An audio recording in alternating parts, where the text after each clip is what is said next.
ऐसी ही बेहतरीन कहानियाँ सुनने के लिए केपी नॉवल चैनल को लाइक, शेयर और सब्सक्राइब करें।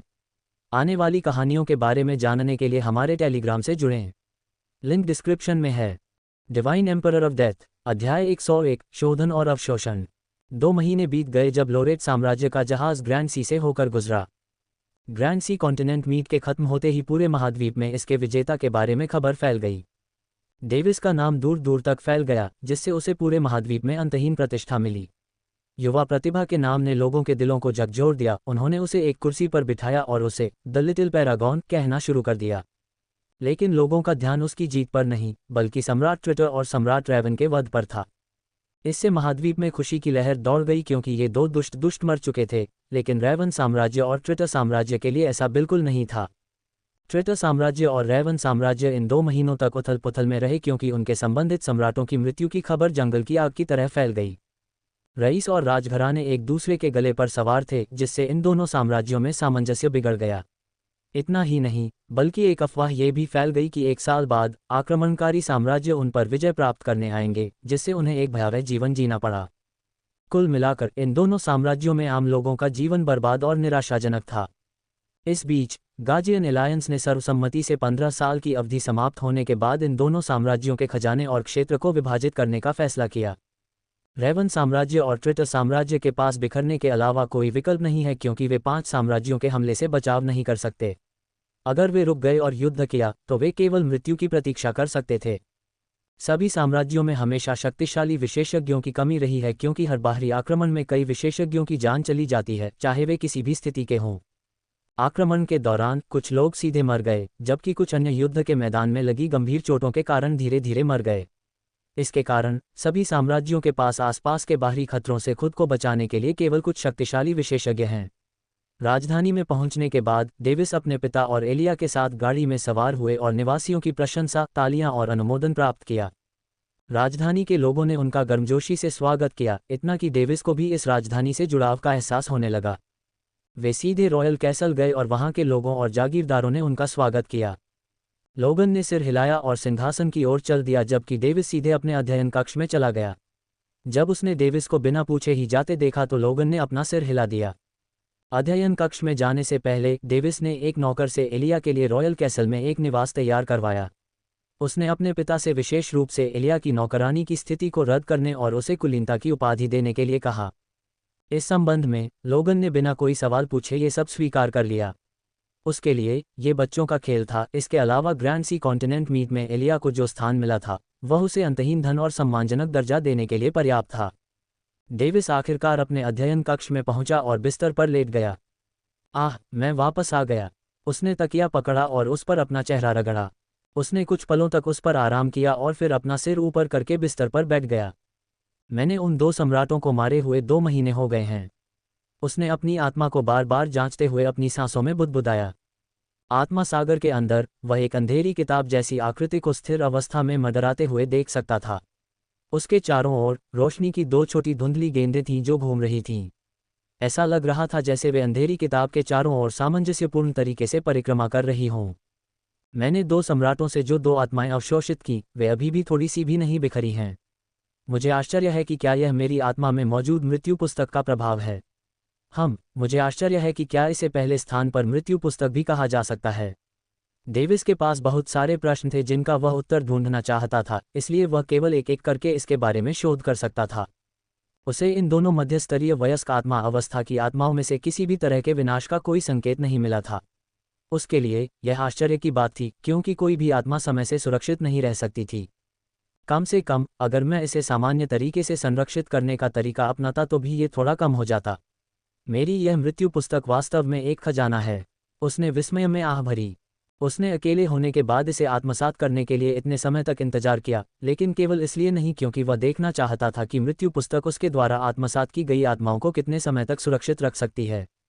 अब समय आ गया है कि मैं आत्माओं को परिष्कृत करके सफलता प्राप्त करूं।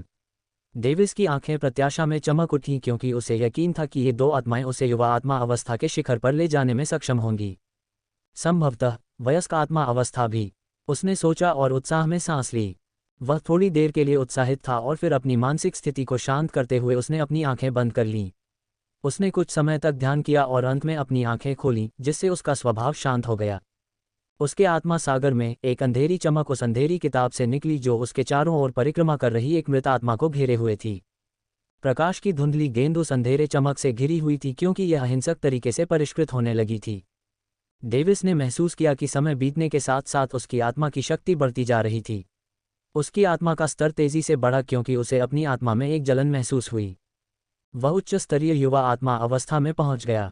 अचानक उसे लगा कि वह कभी भी फट सकता है क्योंकि उसे अपनी आत्मा की ऊर्जा में वृद्धि से भरा हुआ महसूस हो रहा था। उसने अपने दांत पीस लिए और परिष्कृत करना जारी रखा। समय बीतता गया और बाद में वह शिखर स्तरीय युवा आत्मा अवस्था में पहुंच गया। वह जिस मृत आत्मा को अवशोषित कर रहा था वह लगभग चली गई थी। आत्मा को अवशोषित करने में उसे ज्यादा समय नहीं लगा। डेविस ने अपनी आंखें खोलीं और हल्की सांस छोड़ी। उसका शरीर पहले के दर्द से पसीने से भर गया था। अब उसे पता था कि उसकी साधना शुरू हुए 2 दिन बीत चुके थे। ऐसा लगता है कि जब मैं बाद के चरणों में अपनी आत्मा की शक्ति को बलपूर्वक बड़ी मात्रा में सुधारता हूं तो दर्द और भी बढ़ जाएगा।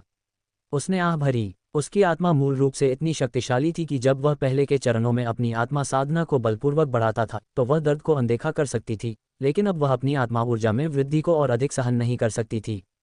इसके अलावा वह इस तथ्य पर आश्चर्यचकित था कि साधना समाप्त होते ही वह वर्तमान को समझने में सक्षम था, लेकिन साधना के दौरान समय बीतने को बताने में सक्षम नहीं था। लगता है मुझे अपनी आत्मा को धीरे धीरे साधना करनी होगी, डेविस ने दुखी होकर कहा। अगर कोई उसकी बात सुन लेता तो वे लीटरों खून खांसकर उसे मार देते। अध्याय 102 मृत्यु पुस्तक। डेविस ने अपने आत्मा सागर के अंदर घूमने वाली दूसरी आत्मा को परिष्कृत करने में समय बिताया। उसे 2 आत्माओं को पूरी तरह से परिष्कृत करने और वयस्क आत्मा अवस्था में प्रवेश करने में 12 दिन लगे। उसे मुख्य रूप से तीसरे दिन आई बाधा के कारण देरी हुई, इसलिए उसने तीसरे दिन आत्मा को परिष्कृत करना बंद कर दिया और बाधा को तोड़ने पर काम किया। 10वें दिन उसने वयस्क आत्मा अवस्था को तोड़ दिया और शेष 2 दिनों में अपनी आत्मा को निम्न स्तरीय वयस्क आत्मा अवस्था के शिखर तक साधना जारी रखी। डेविस ने अपनी आंखें खोली क्योंकि उसे स्फूर्ति महसूस हुई। वयस्क आत्मा अवस्था में प्रवेश करने से उसे वास्तव में संतुष्टि और ताजगी महसूस हुई। उसने संतोष में अपना सिर हिलाते हुए कहा, 14 दिन हो गए हैं। अब मेरी मां को देखने और उस शापित आत्मा की मुहर को हटाने का समय आ गया है जो उस पर लगाई गई थी। उस मामले के बारे में सोचते हुए उसकी आंखों में क्रोध चमक उठा। उसके लिए किसी को भी उसकी मां को नुकसान पहुंचाने की हिम्मत नहीं करनी चाहिए। अरे बच्चे! अचानक एक तीखी आवाज गूंजी, पवित्र शटर। बूम डेविस छत से टकराते ही चिल्लाया, जिससे कमरे में एक जबरदस्त आवाज गूंज उठी। वह पीछे की ओर गिरा और आवाज के स्रोत के लिए कई दिशाओं में खोज की और घबराते हुए चिल्लाया, कौन? उसने जल्दी से कमरे के हर कोने में अपनी आत्मा की भावना को फैलाया लेकिन आवाज का स्रोत नहीं ढूंढ पाया। बच्चे, मैं तुम्हारे अंदर हूं। तुम बाहर क्यों खोज रहे हो? तीखी आवाज फिर से उसके दिमाग में गूंज उठी। डेविस वहीं स्तब्ध खड़ा रहा। वह 1 सेकंड के लिए जम गया और फिर जल्दी से अपने सोलसी के अंदर जांच की। डेविस ने तुरंत डेट बुक की जांच की, लेकिन ये पहले जैसी ही थी। उसने जल्दी से सोलसी के चारों ओर विसंगति की जांच की, लेकिन वह कोई विसंगति नहीं ढूंढ पाया, चाहे उसने कितनी भी खोज की हो। तुम कहाँ देख रहे हो? तीखी आवाज सुनाई दी। इस बार वह सटीक रूप से दिशा बता सकता था। डेविस का चेहरा उस दिशा में देखने के लिए मुड़ते ही अतुलनीय रूप से गंभीर था। The date book. उसकी आंखें चौड़ी हो गईं और उसने अपनी सांसों में बुदबुदाया, हा, आखिरकार तुमने मुझे पा लिया। मुझे कहना होगा कि तुमने उस मनहूस दुनिया को छोड़ने में मेरी उम्मीदों से कहीं बढ़कर काम किया है जिसने मुझे बांध रखा था। अगर नहीं तो मैं बोरियत से मर जाता। बस मजाक कर रहा हूँ, मुझे भी नहीं पता कि मैं कभी मरूंगा या नहीं, हा। तीखी आवाज ने अतुलनीय रूप से गंभीर डेविस को चकित कर दिया। क्या तुम डेट बुक हो? उसने अपने चेहरे पर मूर्खतापूर्ण भाव के साथ पूछा। 10वें दिन उसने महसूस किया कि डेट बुक उन्माद में धड़क रही है, लेकिन उसने इसे अनदेखा कर दिया क्योंकि उसे लगा कि यह एक नई क्षमता प्राप्त कर रही है। क्यों? क्या तुमने कभी किसी किताब को बात करते नहीं देखा? ओह, मैं भूल गया। तुम उस मनहूस दुनिया से थे, है न? हे, आवाज ने व्यंग्य किया। डेट बुक तुम कहते हो? मुझे कैसे पता? यह मेरे पास मौजूद नामों की भीड़ की तुलना में सिर्फ एक नाम है। निराशा की किताब, दुष्ट ग्रिमोire, यिन की किताब, मृत्यु का पवित्र शास्त्र और क्या नहीं। मेरे पास मौजूद सभी नाम हमेशा मृत्यु से संबंधित थे, हा। आवाज कुछ देर तक हंसी और फिर उदास हो गई। मैं असंख्य लोकों में रहने वाले सभी जीवों के नाम देख सकता हूँ, लेकिन एकमात्र नाम जो मैं नहीं देख सकता हूँ वह मेरा अपना नाम है, तियानलोंग। उस नाम को सुनकर जो उसने लंबे समय से अपने सिर के पीछे संग्रहित किया था, उसका दिल डर से धड़कने लगा। तुम क्या चाहते हो? डेविस ने डरते हुए पूछा। उसे लगा कि स्थिति उसके नियंत्रण से बाहर हो रही है। मैं क्या चाहता हूँ? अपने अतुलनीय लंबे जीवन के दौरान मैंने अपने पिछले मालिकों को कई चीज़ें दी हैं ताकि मैं अपनी जिज्ञासा और रुचि को संतुष्ट कर सकूं। बच्चे, तुम किस्मत वाले हो। इस बार मैंने तय किया कि मैं तुमसे कुछ भी अनुचित नहीं मांगूंगा क्योंकि तुमने मुझे कुशलता से उस मनहूस जगह से बाहर निकाला है। डेविस शांत हो गया, लेकिन उसे अभी भी उसके शब्दों पर पूरी तरह से विश्वास नहीं हुआ। मनहूस जगह? क्या तुम्हारा मतलब पृथ्वी है? उसने अपनी आंखें चौड़ी करते हुए पूछा। ठीक है, तुम लोग उस जगह को यही कहते हो। मैं अरबों सालों से उस जगह पर फंसा हुआ था। उस अस्तित्व को धिक्कार है जिसने मुझे वहां सील कर दिया। तुम्हें सील कर दिया? तुम कैसे सील हो गए? डेविस को उस समय उत्सुकता हुई जब उसने उसके हर सवाल का जवाब दिया। वह खुद को और सवाल पूछने से नहीं रोक सका। तार्किक रूप से हम अभी भी सीलबंद हैं। उसने उसके सवाल का जवाब नहीं दिया, लेकिन अपनी बात जारी रखी। क्या? डेविस दंग रह गया। क्या इसका मतलब यह है कि यह जगह अभी भी पृथ्वी है? बेवकूफ़, मेरा मतलब यह था कि यह जगह भी सीलबंद दायरे में है। तुम्हारा वह छोटा ग्रह और उसके आसपास का छोटा सा स्थान सीलबंद दायरे की तीसरी परत माना जा सकता है। इस जगह को सीलबंद दायरे की दूसरी परत माना जा सकता है। छोटा ग्रह, छोटा सा स्थान? बिल्कुल नहीं। लोगों ने हमारी आकाशगंगा के आसपास अनगिनत आकाशगंगाएं खोजी हैं। उसने जल्दी से इनकार कर दिया। हा, तुम मेरे बजाय नश्वर लोगों की बातों पर विश्वास करना पसंद करोगे। कितना मज़ेदार है। वह हंसा, फिर उसकी अज्ञानता पर व्यंग्य किया। मैं तुम्हें समझाता हूँ। जिस अस्तित्व ने मुझे वहां सीलबंद किया, उसने उस जगह को बनाया, इसलिए मैंने भी उसका निर्माण देखा है। ध्यान से सुनो, उस जगह पर रहने योग्य एकमात्र ग्रह तुम्हारी पृथ्वी है। एकमात्र आकाशगंगा जिसे तुम खोज सकते हो वह तुम्हारी आकाशगंगा है। इसके अलावा बाकी सब झूठ है। हा। तुम्हारा क्या मतलब है? डेविस ने अपनी आंखें सिकोड़ लीं क्योंकि वह भ्रम से चमक रही थी। क्या तुम अभी भी नहीं समझते? केवल एक छोटी आकाशगंगा है और बाकी सब एक भ्रम संरचना द्वारा उत्पन्न होता है जो तुम्हारी पूरी आकाशगंगा को कवर करता है। उसके अलावा जो कुछ भी तुम देखते हो वह सब झूठ है। यहाँ तक कि तुम नश्वर लोगों ने जो नियम समझे हैं वे भी उस अस्तित्व द्वारा स्थापित किए गए थे। क्या ये विज्ञान था? कितना हास्यास्पद है। एक पल के लिए सन्नाटा छा गया क्योंकि डेविस को उसके शब्दों पर विश्वास करना मुश्किल लगा। तुम्हारे हाव भाव से मुझे लगता है कि तुम मुझ पर विश्वास नहीं करते। ठीक है तो छोड़ो, यह अब प्रासंगिक नहीं है। लेकिन क्या तुमने कभी सोचा है कि तुम पृथ्वी के लोग साधना क्यों नहीं कर सकते? कर्कश आवाज ऐसी लग रही थी मानो वह डेविस को सच पूछने के लिए उकसाना चाहती हो। डेविस ने अपना मुंह खोला। क्यों? उसे हमेशा ये संदेह रहता था। उसे लगता था कि पृथ्वी के लोग यहाँ के लोगों से किसी भी तरह से कमतर नहीं हैं। कुछ सेकंड बीतने से पहले कर्कश आवाज ने व्यंग्य किया, चूंकि तुम मुझ पर विश्वास नहीं करते, इसलिए तुम खुद ही सोच सकते हो। रुको, मैं तुम पर विश्वास करूंगा। ये देखकर कि यह उसके सवालों का जवाब नहीं देगा, उसके पास उस पर विश्वास करने के अलावा कोई विकल्प नहीं था। हे, अच्छा, ये बहुत सरल है क्योंकि उस अस्तित्व ने मेरे पुनर्जन्म की इच्छा नहीं की थी, इसलिए उस अस्तित्व ने तीसरी परत को कसकर सील कर दिया, जिससे स्वर्ग और पृथ्वी की ऊर्जा उसमें प्रवेश नहीं कर सकी। तुम्हारे लोगों के लिए थोड़ी सी साधना करना पहले से ही दुर्लभ है कि मुझे ये भी आश्चर्यजनक लगता है कि उनके पास कुछ क्षमता है। कर्कश आवाज ऐसे गूंजी मानो वह आश्चर्य में हो। इसका कोई मतलब नहीं है। अगर स्वर्ग और पृथ्वी की ऊर्जा को तीसरी परत में प्रवेश करने से रोका जाता है तो मैं उस संरचना का उपयोग कैसे कर सकता हूँ? डेविस ने इसके बारे में सोचा और फिर भी कुछ समझ में नहीं आया। वास्तव में उसके लिए ये पूरी स्थिति समझ में नहीं आई। अध्याय 103, इसकी उत्पत्ति। सुरीली आवाज ने शांति से समझाना जारी रखा, भले ही वह अस्तित्व शक्तिशाली हो, फिर भी वह स्वर्ग से तुलना नहीं कर सकता। कुछ स्वर्ग और पृथ्वी की ऊर्जा दूसरी परत से तीसरी परत में रिसने के लिए बाध्य है। तो क्या मैं तीसरी परत में वापस जा सकता हूँ? डेविस ने उत्साह में पूछा। बेशक आप जा सकते हैं। ये हंसा और आगे बोला, यदि आप किसी व्यक्ति के लिए तीसरी परत में प्रवेश करने के लिए अस्तित्व द्वारा निर्धारित आवश्यकताओं को पूरा करने में सक्षम हैं, तो स्वाभाविक रूप से आप प्रवेश करने में सक्षम होंगे। डेविस की प्रतिक्रिया को देखते हुए ये फिर से शुरू हुआ, किसी भी तरह से, यदि आप मुझसे उस पोर्टल के स्थान के बारे में पूछ रहे हैं जो वर्तमान में तीसरी परत से जुड़ा हुआ है, तो मैं बस नहीं जानता।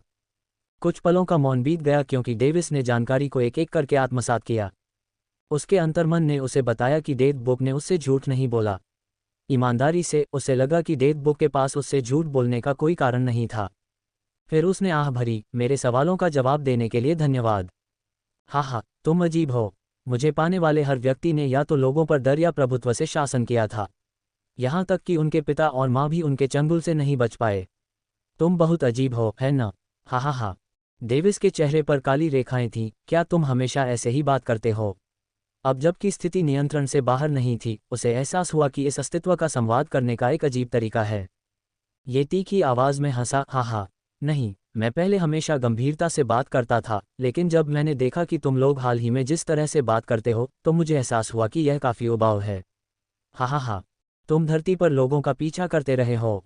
डेविस की आंखें चौड़ी हो गईं, क्या डेथ वो पूरे समय मेरे साथ नहीं थी? आवाज़ एक पल के लिए चुप हो गई, नहीं, तुमने मुझे गलत समझा, बच्चे।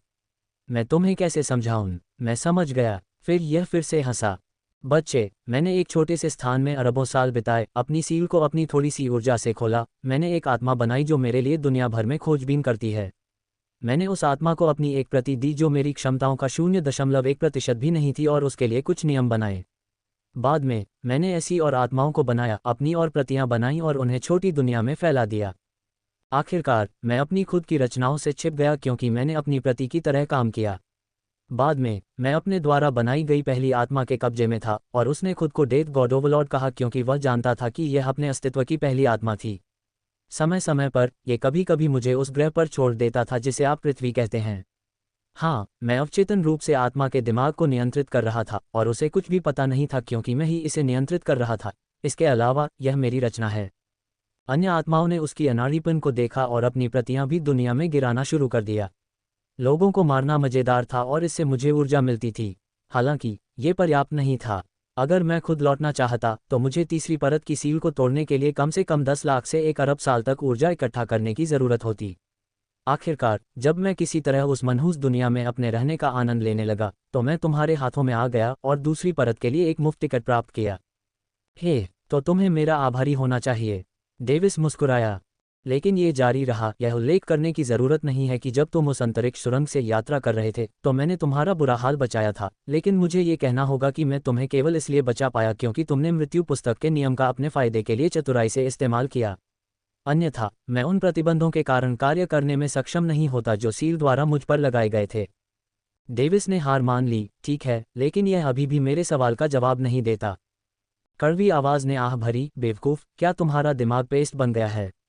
मुझे लगता है कि यह समझ में आता है, ये देखते हुए कि तुम राजसी मेरे सामने हो। उस मनहूस दुनिया में, मैं कुछ सालों तक तुम्हारे साथ था और तुमने सिर्फ कुछ एनिमेशन देखे थे। मैंने बोलने का यह अंदाज उन अनोखे किरदारों से सीखा। डेविस की आंखें चौड़ी हो गईं, उसने अपने शरीर के निचले हिस्से को अपने हाथों से छिपा लिया। हे भगवान! क्या तुमने वह भी देखा? उसे याद आया कि उसने डेथ बुक को मॉनिटर के ठीक सामने, बुक शेल्फ में रखा था। वह एनिमेशन जिसके सामने तुम हाथ ऊपर नीचे करते हुए बैठे हो। मैंने भी देखा और मुझे कहना चाहिए कि यह वाकई एक कला थी। डेविस की शर्मिंदगी से अनजान, तीखी आवाज़ जारी रही, ईमानदारी से कहूं तो, तुम्हारे साथ उन एनिमेशन को देखकर मेरी बोरियत बहुत दूर हो गई। कहानियां भी मज़ेदार थीं।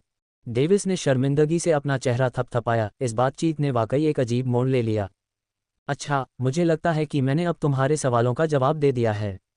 उसके दिमाग में तीखी आवाज़ गूंजी, जिससे वह शर्मिंदगी से जाग उठा। तीखी आवाज़ ने गुस्से से पूछा, बच्चे, क्या तुमने अभी अभी मेरे बलिदान को अनदेखा किया क्योंकि यह कुछ भी नहीं था? कौन सा बलिदान? डेविस स्पष्ट रूप से भ्रमित था। बच्चे, मैं तुम्हें मरने दे सकता था और किसी के द्वारा उठाए जाने के लिए खुद ही दूसरी परत पर पहुंच सकता था, लेकिन मैंने ऐसा नहीं किया और तुम्हारी आत्मा में विलीन हो गया। इसलिए तुम्हें अनंत काल तक मेरा आभारी रहना चाहिए। यह आक्रोश से चिल्लाया। डेविस ने कंधे उचकाए, किसी तरह, मुझे इसमें संदेह है। क्या? पुराने मैंने बहुत बड़ा बलिदान दिया है और मुझे बस कुछ संदेह ही मिल रहा है। ये बदमाशी है, मुझे अपना शरीर वापस चाहिए। तीखी आवाज़ चिल्लाई जैसे कि उसका गला घोंटा जा रहा हो। तुम मजाक कर रहे हो। तुम जब चाहो इसे बना सकते हो। डेविस मुस्कुराया। ओह, तुम ऐसा क्यों कह रहे हो? अचानक, आवाज़ ने अपना स्वर बदल दिया, एक दिलचस्प स्वर में। अभी जब तुम मेरे कथन से असहमत नहीं थे। डेविस मुस्कुराया जैसे कि वह जीत गया हो। हाँ, बच्चे, तुमने मुझे वाकई बहुत अच्छी तरह से पा लिया। हाँ, मैं जब चाहूँ अपना शरीर बना सकता हूँ, लेकिन अगर मैं तुम्हारी आत्मा को हमेशा के लिए छोड़ दूँ तो क्या तुम परिणाम जानते हो? ये गंभीर हो गया। क्या मैं मर जाऊंगा? डेविस ने शांति से पूछा। उसकी आवाज़ में कोई डर नहीं था। बिल्कुल, लगता है कि तुम शांत हो गए हो। आवाज़ ऐसी लग रही थी जैसे वह संतुष्ट हो। फिर डेविस ने आह भरी, मैं तुम्हें अपनी आत्मा में बसाने के लिए क्या कर सकता हूँ? कोई बात नहीं, उसे अपनी शक्ति को तेजी से बढ़ाने के लिए मृत्यु पुस्तक की ज़रूरत थी। हे बच्चे, चिंता मत करो। मैं खुद को तुमसे दूर नहीं करूंगा। आखिरकार, तुमने इसे अर्जित किया है। आवाज़ हंसी जैसे कि यह एक अतुलनीय रूप से छोटी बात थी। डेविस कुछ पल के लिए चुप रहा, फिर उसने कहा, धन्यवाद। जो भी हो, बस इतना सुनिश्चित करो कि तुम मरने से पहले इस सीलबंद क्षेत्र को छोड़ दो। मैं अब इस जगह पर नहीं रहना चाहता, जल्दी करो और इस सीलबंद क्षेत्र से बाहर निकल जाओ। क्या तुम बिगड़ल बच्चे की तरह नहीं हो? ठीक है, मैं जितनी जल्दी हो सके कोशिश करूंगा। डेविस हंसा। उसने हंसते हुए उत्तर दिया, हे, इसके लिए शुभकामनाएं। डेविस ने सोचा कि आज उसके लिए इतना खुलासा काफ़ी है, इसलिए उसने जाने के बारे में सोचा। जैसे ही वह जाने के लिए तैयार हुआ, उसे कुछ याद आया। ओह, वैसे मुझे आश्चर्य है कि जब मैं सोल फोर्जिंग कल्टीवेशन में तीसरे चरण पर पहुंचा तो मैंने कौन सी क्षमता अनलॉक की थी। अध्याय 104, क्लेयर की आत्मा सील। आपको सभी जीवित प्राणियों के नाम देखने में सक्षम होना चाहिए, चाहे उनकी जाति, प्रजाति और वगैरह कुछ भी हो। इसने सहजता से उत्तर दिया। क्या ये सच है? डेविस उत्साहित था। अगर यह सच है, तो वह जादुई जानवरों का आसानी से शिकार कर सकेगा। हाँ, अगर तुम अपनी आंखों या आत्मा की भावना को लक्ष्य पर अच्छी तरह से केंद्रित कर सको। कर्कश आवाज ने उत्तर दिया। मैं समझ गया। डेविस मुस्कुराया क्योंकि उसका सूक्ष्म रूप उसके आत्मा सागर में विघटित हो गया। अल्पविराम। डेविस ने अपनी आंखें खोलीं और एक गहरी सांस ली। यह एक अवास्तविक मुठभेड़ थी। मुझे विश्वास है कि यह डेथ नोट की आत्मा थी, चाहे मैं इसे कैसे भी देखूं। अचानक डेविस ने अपने आत्मा सागर में डेथ नोट पर ध्यान केंद्रित किया और कहा, क्या तुम मुझे सुन सकते हो? मैं सुन सकता हूँ, उसकी आत्मा से एक कर्कश उत्तर आया। डेविस ने आह भरी क्योंकि अब उसे यकीन हो गया था कि यह कोई सपना नहीं था। किसी तरह मुझे ऐसा लग रहा है कि मैं खुद से बात कर रहा हूँ। वैसे भी संवाद का ये तरीका मेरी आत्मा में प्रवेश करके उससे संवाद करने से ज्यादा कारगर है। वह उठ खड़ा हुआ, अपने बिस्तर से दूर चला गया, दरवाज़ा बंद करके स्टडी से बाहर निकल गया। उसने पास में एक नौकर को देखा और उसे अपने स्टडी की छत में हुए नुकसान की मरम्मत करने का आदेश दिया। निर्देश देने के बाद वह इत्मीनान से अपनी माँ के कमरे में चला गया और कुछ बातों पर विचार करने लगा। अनजाने में वह अपनी माँ के कमरे के प्रवेश द्वार पर पहुंच गया और उसके सामने खड़ा हो गया। अपनी कल्पना से बाहर आकर उसने दरवाज़ा खटखटाया। माँ। डेविस, अंदर आओ। दरवाजे के बाहर एक मधुर आवाज़ गूंजी और साथ में कुछ जल्दबाजी में चलने वाले कदमों की आवाज़ भी आई, जिससे उसके चेहरे पर मुस्कान आ गई। दरवाज़ा खुला और क्लेयर ने चेहरे पर खुशी के भाव के साथ बाहर देखा। उसने उसे अंदर खींचा और मुस्कुराते हुए गले लगा लिया। डेविस को अपनी आत्मा में इतनी अतुलनीय गर्मी महसूस हुई कि उसकी आत्मा से एक आवाज़ निकली, अरे तापमान कम रखो, क्या तुम? मुझे ठंडी जगहें पसंद हैं। डेविस ने इसे अनदेखा किया और कुछ सेकंड के लिए दिल को छू लेने वाले गले का आनंद लेना जारी रखा। क्लेयर पीछे हट गई। ग्रैंड सी कॉन्टिनेंट मीट में उसके बहादुरी भरे कारनामे के बारे में सुनने के बाद उसे उसकी माँ होने पर संतुष्टि और गर्व महसूस हुआ। माँ, मैं वापस आ गया हूँ, डेविस ने मुस्कुराते हुए कहा। क्लेयर ने उसके गाल पर चुटकी ली क्योंकि उसका चेहरा ठंडा हो गया था। तुम्हें वापस आए 14 दिन हो गए हैं और अब तुम माँ को बता रहे हो कि तुम वापस आ गए हो। तुम बेवफा बेटे हो। माँ, ऐसा नहीं है, मुझे कुछ ज़रूरी काम निपटाने थे, डेविस ने खेद जताते हुए चिल्लाया। क्लेयर ने फिर हंसते हुए कहा, मुझे पता है, मैंने तुम्हारे मालिक के बारे में सुना है। बस इतना है कि माँ को बहुत जलन हो रही है कि तुमने मेरे बजाय अपने मालिक को चुना। उसने प्यार से उसके सिर पर हाथ फेरा और आह भरी। डेविस अजीब तरह से हंसा, लेकिन अचानक उसे एक विचार आया। नहीं माँ, मैं अपने मालिक से मिलने गया था और उनसे तुम्हारी आत्मा पर लगी उस आत्मा की मुहर को नष्ट करने में मेरी मदद करने के लिए कहा था। सच में, तुम सबसे अच्छे हो। क्लेयर ने उसके गाल चूमे और उत्साहित हो गई। डेविस ने सिर हिलाया लेकिन कोई जवाब नहीं दिया। उसने कमरे के अंदर देखा और एडवर्ड को एक बड़े पालने में सोते हुए देखा। माँ, इस प्रक्रिया के लिए आपको बेहोश होना पड़ता है ताकि यह आपकी भावनाओं को प्रभावित न करे। डेविस ने बहाना बनाया क्योंकि वह नहीं चाहता था कि उसके करीबी किसी को भी ये पता चले कि उसके अंदर अंधकार में ऊर्जा है। क्लेयर ने अपनी आंखें सिकोड़ लीं, उसकी आंखों में थोड़ी चिंता थी। क्या तुम्हारा मालिक ही मेरा इलाज करेगा? नहीं, यह मैं हूँ। माँ इस बारे में निश्चिंत हो सकती हैं। डेविस ने उसकी चिंता को समझते हुए उत्तर दिया। अगर वह अभी भी इसे स्वीकार नहीं करने वाली थी, तो वह केवल अपना रहस्य बता सकता था। ठीक है, माँ तुम पर भरोसा करती है। क्लेयर ने शानदार ढंग से मुस्कुराया, जिससे उसके दिल में अपराधबोध बढ़ गया। माँ, एक दिन मैं तुम्हें सच बताऊंगा।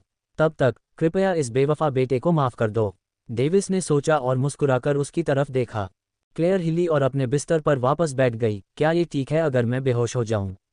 या मुझे किसी दूसरी अवस्था में होना चाहिए? बेहोश होना ही काफ़ी है, डेविस ने जवाब दिया। जब उसने बेहोश करने वाली गोली निकालने की कोशिश की, तो क्लेयर की आवाज़ सुनाई दी। ठीक है, ये कहते हुए क्लेयर ने अपनी उंगली अपने ग्लैबेला पर रखी और एक पल के बाद तकिए पर सिर रखकर बेहोश हो गई। हे भगवान, उसने ऐसा कैसे किया? डेविस की आंखें खुली की खुली रह गईं। वह जल्दी से उसके सामने गया और उसे जांचा। क्या उसने अपनी आत्मा को जोर से पीटा, जिससे वह सो गई या बेहोश हो गई? डेविस ने सोचा और अपनी आंखें सिकोड़ लीं। ठीक है, मैं उससे इसके बारे में तब पूछूंगा जब वह जागेगी। डेविस ने बड़बड़ाते हुए उसके पास बैठ गया। उसने अपनी उंगली उसकी ग्लेबेला पर रखी और अपनी चेतना को उसकी आत्मा में निर्देशित किया। उसने ऐसा अत्यंत सावधानी से किया जैसे कि वह एक कमजोर जार को संभाल रहा हो जो थोड़े से स्पर्श से टूट सकता है। उसे सफलतापूर्वक उसकी आत्मा सागर में प्रवेश करने में 1 मिनट लगा। यह माँ की आत्मा सागर है। उसने खाली उज्ज्वल स्थान के चारों ओर देखते हुए बड़बड़ाया। उसने कुछ देर तक हाथ से खोजा और इस प्रक्रिया में बहुत अधिक आत्मा ऊर्जा का उपयोग करने की हिम्मत नहीं की। डर था कि यह किसी तरह उसे चोट पहुंचा सकता है। आखिरकार उसे वह मिल गया जिसकी उसे इस आत्मा सागर में तलाश थी। ये वहाँ है, डेविस ने कहा जबकि उसकी अभिव्यक्ति अतुलनीय रूप से गंभीर हो गई।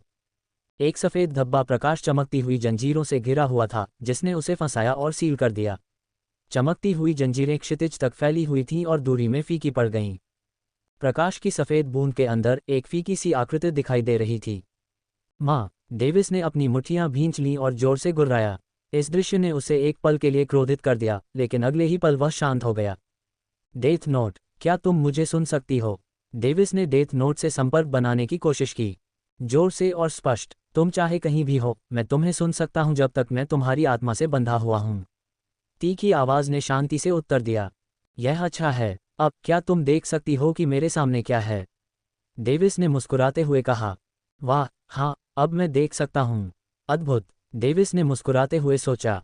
उसने मूल रूप से डेथ नोट की डार्क एनर्जी का उपयोग उन जंजीरों को निगलने के लिए करने का फैसला किया था, लेकिन वह नहीं जानता था कि भविष्य में उसे क्या दुष्प्रभाव होंगे, इसलिए उसने अब इसे स्वयं करने की हिम्मत नहीं की। इसलिए उसने एवलिन से कहा कि उसे अपना शोध पूरा करने में सालों लग सकते हैं। क्या आप उस प्रकाश दीप को रोकने वाली जंजीरों को हटा सकते हैं? यदि हाँ, तो क्या इससे उसकी आत्मा को कोई क्षति होगी? अध्याय 105, आत्मा की सील को मिटाना। यह मेरे लिए बच्चों का खेल है। सिर्फ मेरी सीमित शक्ति के साथ उन जंजीरों को मिटाने में बहुत समय लगेगा। कर्कश आवाज गूंजी मानो वह असंतुष्ट थी। जहां तक साइड इफेक्ट की बात है तो कोई साइड इफेक्ट नहीं है। इसमें कितना समय लगेगा? डेविस एक पल के लिए उत्साहित हुआ, फिर उसने अपने दांत पीसते हुए पूछा। अगर इसमें 1 साल लग गया तो वह अपनी माँ को अपना रहस्य बताने के लिए दृढ़ था, ताकि वह उसे बेहोश किए बिना सील को हटाना जारी रख सके। चाहे कुछ भी हो, उसे लगा कि उसकी माँ किसी भी तरह से उसे धोखा नहीं देगी। एक पल के बाद उसने उत्तर दिया, 1 दिन। 1 दिन, मैं समझ गया। डेविस ने एक पल के लिए अपना सिर हिलाया, फिर अचानक महसूस किया कि कुछ ठीक नहीं है। 1 दिन, सिर्फ 1 दिन। अविश्वास में उसकी आंखें चौड़ी हो गईं। कम या ज्यादा, अगर मेरी शक्तियां सील नहीं होती तो मुझे इस सील को मिटाने में 1 मिलीसेकंड भी नहीं लगता। डेविस वहां स्तब्ध होकर तैर रहा था। वह समझ नहीं पा रहा था कि इस ब्रह्मांड में ये डेथ नोट किस तरह का अस्तित्व है। क्या तुमने नहीं कहा था कि तुमने उस छोटी सी दुनिया में 1 अरब साल तक सील रहने के बाद खुद को खोल लिया? डेविस खुद को पूछे बिना नहीं रह सका। उसकी आवाज़ इस विसंगति के प्रति जिज्ञासा से भरी हुई थी। बच्चे, मैं जो खोलने में कामयाब रहा वह सील थी जिसने मेरी आज़ादी को प्रतिबंधित किया था। मेरी शक्तियां अभी भी सीलबंद हैं और इसे खुद खोलना मुश्किल है। सौभाग्य से मैं तुम्हारी आत्मा में विलीन हो गया। तुम्हारी आत्मा जितनी मजबूत होगी, मेरी सील उतनी ही कमजोर होगी। क्या यही वजह है कि तुम मेरे साथ रहे? डेविस ने अपनी आंखें सिकोड़ लीं। हे, तुम ऐसा कह सकते हो, उसने हंसते हुए जवाब दिया। डेविस ने राहत की सांस ली। अब जब उसे पता चल गया कि दोनों को इस साझेदारी से फायदा हो रहा है, तो वह हर समय इस पर संदेह करना बंद कर सकता था। उनका मानना था कि जब तक वह इसे कुछ लाभ प्रदान कर सकते हैं, यह उनके साथ बना रहेगा। तो चलिए शुरू करते हैं। अचानक क्लेयर के आत्मा सागर में उसने जो आत्मा धागा डाला था वह अविश्वसनीय रूप से काला हो गया, मानो वह दुर्भावनापूर्ण हो गया हो। आत्मा धागे से काला गैसीय पदार्थ निकला। जैसे ही वह एक भयानक तरीके से सील के पास पहुंचा, डेविस जिसने ये देखा वह ठंड महसूस करने से खुद को रोक नहीं सका। क्या तुम बुरे हो? उसने अनजाने में पूछा। एक पल की खामोशी थी। बुराई? मुझे नहीं पता, लेकिन अगर तुम मुझे अपने मानवीय मानकों से आंकते हो तो मुझे कहना होगा कि मैं ब्रह्मांड में किसी भी अस्तित्व से अतुलनीय रूप से बुरा हूं। आखिरकार लोगों ने मुझे केवल मारने के लिए इस्तेमाल किया है। उसके दिमाग में एक जवाब आया जिससे डेविस चिंतन के एक पल में प्रवेश कर गया। उसने जल्दी से अपना सिर हिलाया और उस सील को मिटाने पर ध्यान केंद्रित किया। डेथ नोट ने उसे अंधेरे बुरी ऊर्जा प्रदान की, जबकि वह इसे धीरे धीरे सील तक ले गया। गहरे रंग का गैसीय पदार्थ सील से संपर्क में आया और जंजीरों के चारों ओर समान रूप से फैलते हुए उसे जंग लगाना शुरू कर दिया। जंजीरें पिघलने और गायब होने लगीं, तो चटचटाहट की आवाज़ें सुनाई देने लगीं। बेटा, मैं अपनी गणनाओं में तुम्हारी आत्मा की शक्ति को शामिल करना भूल गया। लगता है कि इस सील को मिटाने में आधा दिन भी नहीं लगेगा। ये सिर्फ कुछ सेकंड का समय था, लेकिन वह उस सील को मिटाने की गति में तुरंत अंतर को नोटिस करने में सक्षम था। ये सुनकर डेविस मुस्कुराया, खुद पर गर्व महसूस कर रहा था। समय बीतता गया और उसने प्रकाश के गोले के चारों ओर जंजीरों को पिघलाने के लिए कड़ी मेहनत की। जब उसने आखिरी जोड़ने वाली जंजीर को पिघलाया, तो प्रकाश का सफ़ेद गोला आत्मा के समुद्र के चारों ओर बिखरने से पहले एक पल के लिए कांप उठा। क्षितिज तक फैली हुई जंजीरें गायब हो गईं, जैसे कि वे पहले कभी वहां थी ही नहीं। क्या ये सफलता है? डेविस ने खाली जगह के चारों ओर देखते हुए पूछा। होना चाहिए, इसने उत्तर दिया। उसने अपना सिर हिलाया और आत्मा के सागर से गायब हो गया। अल्पविराम। डेविस ने अपनी आंखें खोलते ही कांप उठा। उसने अपनी मां की गर्दन से अपनी उंगली हटाई और जल्दी से उसकी हालत जांची। क्लेयर पसीने से भीगी हुई थी और उसकी भौहें सिकुड़ी हुई थीं, जबकि उसकी सांसें तेज चल रही थीं। डेविस ने जल्दी से उसके हाथ पकड़े और उसे जगाया। मां, उठो, यह मैं हूं। डेविस। क्लेयर ने अभी भी अपनी आंखें बंद की हुई थी, उसकी पुकार का बिल्कुल भी जवाब नहीं दे रही थी। अपनी आत्मा का इस्तेमाल करके उसे चौंकाओ, ये तीखी आवाज़ उसके दिमाग में गूंजी। डेविस ने जल्दी से अपनी आत्मा का इस्तेमाल करके उसके दिमाग में चिल्लाया, मां। क्लेयर ने अपनी आंखें खोलीं और वह तुरंत जाग गई और जल्दी से अपनी सांस पकड़ने की कोशिश की। मां, क्या हुआ था? डेविस ने चिंतित होकर पूछा। हालांकि उसने कहा था कि कोई साइड इफेक्ट नहीं होगा, लेकिन वह चिंतित होने से खुद को नहीं रोक सका। अपनी सांस पकड़ने के बाद क्लेयर ने अपने बेटे को देखा और मुस्कुराने की कोशिश की। कुछ नहीं हुआ, बस मैं एक बुरे सपने में फंस गई थी। क्लेयर ने जवाब दिया और अपने कपड़ों को देखा जो उसके पसीने से भीगे हुए थे। यहाँ रुको, माँ कुछ मिनटों में साफ हो जाएंगी। उसने उसके गालों को सहलाया, खड़ी हुई और नहाने के लिए चली गई। डेविस ने स्वीकार किया और उसे नहाने के लिए जाते हुए देखा। क्लेयर ने नहाने के लिए दरवाज़ा खोला और दरवाज़ा बंद करते हुए अंदर चली गई। अरे! डेविस ने मन ही मन गुस्से से चिल्लाया। ये सील हटाने का साइड इफ़ेक्ट नहीं है, ये सिर्फ उसकी आत्मा के सागर में मेरी शक्तियों का इस्तेमाल करने का साइड इफ़ेक्ट है। क्या उसने तुम्हें नहीं बताया कि उसे एक बुरा सपना आया था? शांत हो जाओ, उसने जवाब दिया, जिससे उसे स्थिति का अर्थ समझ में आया। किसी की आत्मा पर अपनी शक्तियों का इस्तेमाल करने से बुरे सपने आ सकते हैं। उसने संदेह से पूछा। मेरी शक्ति मृत्यु से जुड़ी हुई है, तुम इसके बारे में क्यों नहीं सोचते? इसके अलावा आत्मा एक चमत्कारी इकाई है। भले ही उसके साथ कुछ भी अनहोनी हो जाए, लेकिन तुम इसका कारण नहीं खोज पाओगे जब तक कि तुम आत्मा को अच्छी तरह से नहीं समझ लेते। डेविस ने थकते हुए उसके शब्दों को समझा। इस दुनिया में ऐसी बहुत सी चीजें थीं जिनके बारे में वह नहीं जानता था या जिन्हें वह समझ नहीं सकता था। वह खड़ा हुआ और पालने की ओर चला गया। वह उसके सामने खड़ा हो गया और फुसफुसाया, तुम्हारी बहनों की तुलना में मैंने तुम्हारे साथ बहुत कम समय बिताया है। आशा है कि तुम इसके लिए मुझसे नफरत नहीं करोगे, छोटे भाई। उसने एडवर्ड के गालों को प्यार से छुआ और उसे सहलाया। बड़े भाई को खेद है, जब तक तुम आत्म जागरूक होगे तब तक बड़े भाई पहले ही किसी दूसरी जगह चले गए होंगे। मुझे उम्मीद है कि उस समय तुम हमारे माता पिता और बहनों का ख्याल रखोगे। ओवो, एक प्यारी सी आवाज़ निकली, जैसे कि बच्चा उसके शब्दों को स्वीकार कर रहा हो। अब तक एडवर्ड लोरेट साम्राज्य का दूसरा राजकुमार सिर्फ 1 साल का था। अध्याय 106, मुझे आत्माएं चाहिए। जैसे ही डेविस अपने प्यारे छोटे भाई से फुसफुसाते हुए पल बिता रहा था, उसके बगल में एक आवाज़ सुनाई दी। क्लेयर एल्स्ट्रेम, क्या ये तुम्हारा नाम है, माँ? डेविस ने पीछे मुड़कर पूछा। हाँ, क्लेयर ने अपने चेहरे पर एक बड़ी मुस्कान के साथ कहा। डेविस देख सकता था कि वह अब अविश्वसनीय रूप से खुश थी, क्योंकि वह मुहर जिसने उसे जानकारी प्रकट करने से रोक दिया था, हटा दी गई थी। अच्छा नाम। उसने पहले कभी अपने माता पिता पर डेथ गॉड आइस का इस्तेमाल नहीं किया था, इसलिए वह वास्तव में अपनी माँ का असली नाम नहीं जानता था। यहाँ तक कि उसे भी नहीं पता था कि उसने अपने माता पिता पर डेथ गॉड आइस का इस्तेमाल क्यों नहीं किया। उसने इसे एक तरह के सम्मान के रूप में टाल दिया। आपके गुरु का हटाने का तरीका आश्चर्यजनक रूप से विचित्र है। मुझे नहीं लगा कि मैं किसी बुरे सपने में फंस जाऊंगा। डेविस ने बिगड़ेल होने का नाटक करते हुए धीरे से हंसते हुए कहा, मैं बस अनाड़ी था और एक कदम गड़बड़ कर दिया। इसके अलावा मैं आपके ऊपर लगाई गई सील को हटाने में पूरी तरह से कामयाब रहा, माँ। अपनी माँ की आत्मा के साथ खेल रहे हो। तुम्हें वाकई कोई डर नहीं है। अच्छा हुआ कि सब ठीक रहा, नहीं तो आज एक त्रासदी हो जाती। क्लेयर ने ये कहते हुए कांप उठी। डेविस ने पलक झपकाते हुए अपना मुंह बंद कर लिया। उसके पास उस कथन का कोई जवाब नहीं था। ये कहते हुए क्लेयर नीचे झुकी और उसके गालों को चूमा। तुम्हारे कारण अब मुझे लगता है कि मुझसे एक बोझ हट गया है। नहीं, सचमुच। वह सील मुझे इतना प्रतिबंधित कर रही थी कि कुछ समय बाद मुझे घुटन महसूस होने लगी। क्या तुम्हें पता है कि तुम सभी को अपना असली नाम भी न बताना मेरे लिए कितना मुश्किल था? उसकी आंखें नम होने लगी, मानो वह अपनी सारी शिकायतें उसके सामने रख देना चाहती हो। अब मैं तुम्हें उस महाद्वीप के बारे में सिखा सकता हूँ जहाँ मैं पैदा हुआ था, तुम्हें उच्च साधना अवस्थाओं के बारे में सिखा सकता हूँ, तुम्हें वह सब सिखा सकता हूँ जो मैं जानता हूँ, बिना कुछ छिपाए। शश, डेविस ने अपने हाथों से उसका मुंह बंद कर दिया। तुमने हमसे कुछ नहीं छिपाया माँ। तुम हमेशा हमारे लिए मौजूद थी और तुमने हमेशा हमें वह सब सिखाया जो तुम बता सकती थी। इसलिए इसके लिए दोषी महसूस करने की कोई ज़रूरत नहीं है, क्योंकि यह सब उस सील की गलती थी। उसने अपने हाथ वापस लेते हुए मुस्कुराते हुए कहा, माँ पिताजी से मिलने क्यों नहीं जाती और अपनी भावनाएं उनके सामने प्रकट करती हैं? क्लेयर ने अपना सिर हिलाया जैसे कि वह अपने विचारों में खोई हुई थी। डेविस जानता था कि अब उसकी माँ के साथ रहने वाला व्यक्ति उसका पिता होना चाहिए। उसे लगा कि यह न तो वह होना चाहिए और न ही कोई और। वह अच्छी तरह जानता था कि वह उससे कितना प्यार करती है। आखिरकार उसने अपने राज्य में लौटने के बजाय पीछे रहना ही चुना। चलो, मैं एडवर्ड का ख्याल रखूंगा, डेविस ने मीठी मुस्कान के साथ कहा। क्लेयर ने गर्व से उसकी ओर देखा और कमरे से बाहर निकल गई। पलक झपकते ही वह उसकी नज़रों से ओझल हो गई।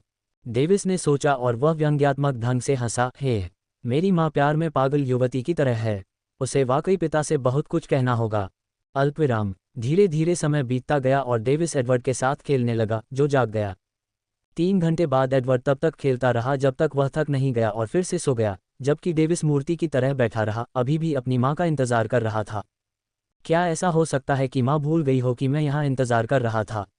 वह सोचने से खुद को रोक नहीं पाया, क्योंकि उसे कमरे से निकले हुए 3 घंटे से ज्यादा हो चुके थे, साथ ही उसके वापस लौटने का कोई संकेत भी नहीं था।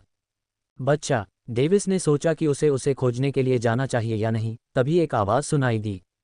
डेविस ने भौहें से कुड़ी, तुम्हें पता होना चाहिए कि मैं बच्चा नहीं हूँ, मुझे डेविस बुलाओ। जिस तरह से उसने उसे पुकारा, उससे असंतुष्ट होकर उसने खुलकर बात की। उसने हल्के से व्यंग्य के साथ उत्तर दिया, ठीक है, तियानलोंग। कुछ क्षण मौन में बीते, जब डेविस स्तब्ध रह गया। ठीक है, तुम मुझे जो चाहो पुकार सकते हो।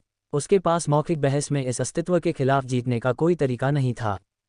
हाँ, बच्चे, मेरे लिए जो खरबों वर्षों से अधिक समय से जी रहा था, तुम अभी भी एक शिशु हो। समय के अंतहीन प्रवाह में मैं अनंत काल के लिए अकेला हूँ। बस खुश रहो कि मैं तुम्हें शिशु नहीं कह रहा हूँ। डेविस एक पल के लिए चुप रहा, फिर उसने व्यंग्य किया, तुम निश्चित रूप से घमंडी हो। वह बिना लड़े इस अपमान को सहने को तैयार नहीं था। अगर मैं नहीं कर सकता तो कौन कर सकता है? एक अहंकारी उत्तर आया जो उसके दिमाग में गड़गड़ाहट की तरह गूंज उठा। वह अवाक रह गया। ठीक है, मैं हार मानता हूँ। चलो, तुम मेरे हो, कम से कम मुझे कुछ सम्मान तो दो, डेविस ने असहाय होकर पूछा। जैसे कि वह उससे नाराज था, उसने कहा, तुम्हें मुझे खुश करना जारी रखना चाहिए, बच्चे। कोई नहीं जानता कि मेरा मूड कब खराब हो जाएगा। उस समय तुम क्रूरता से मेरे क्रोध का सामना करोगे। डेविस ने बड़बड़ाते हुए कहा, अगर तुम ऐसा कहते भी हो तो मैं तुम्हें कैसे खुश कर सकता हूँ? अधिक आत्माओं को खाकर, उसने धीरे से उत्तर दिया।